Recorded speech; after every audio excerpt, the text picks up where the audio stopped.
Okay, we're back in the round of 32, and it's time for Chen Haiwei of China versus Laurence Halsted of Great Britain. Hopefully you all know the drill by now. You can find a link to the commentary video itself in the description, along with links to both fencers' Who's Who videos. With that said, let's get into this thing. Alright, let's start with Chen.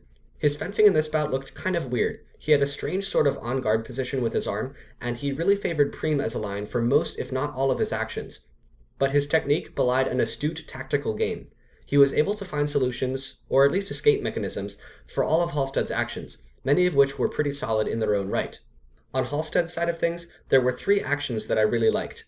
First of all, on defense, he used a footwork pattern of a half advance followed by a large double retreat. Chen's march was usually slow enough that the half advance didn't put Halsted in too much danger, and he used the half advance to set up all manner of counteroffensive actions. As Chen figured those out, he was able to change the pattern a bit to compensate, though not quite enough to make a difference. The second action was a bent arm attack, which always seemed to surprise Chen when Halsted pulled it out. Chen could get away from it if he expected it, but most of the time he was caught halfway between counterattacking and parrying, completely helpless.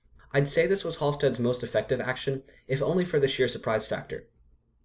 The third action was a standing still, sweeping parry riposte. This one was situational, reserved for when Chen attacked right off the line.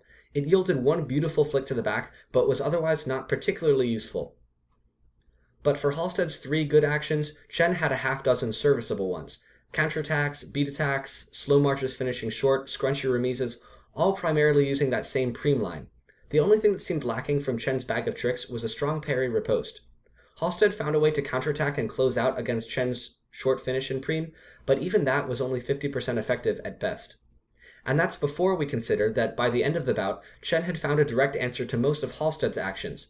Half advance to set up counterattacks, Chen can finish right into it, no problem. Sweeping parry riposte, Chen can actually disengage it, no problem. Bent arm attack, it caught him a few times, but he escaped from it a few other times. Long story short, Chen had the tactical high ground for this entire bout. He ended up taking the bout with a score of 15-9, and went on to face his Chinese teammate Ma Jianfei in the round of 16.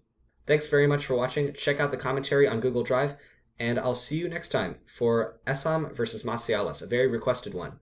In the meantime, stay sharp.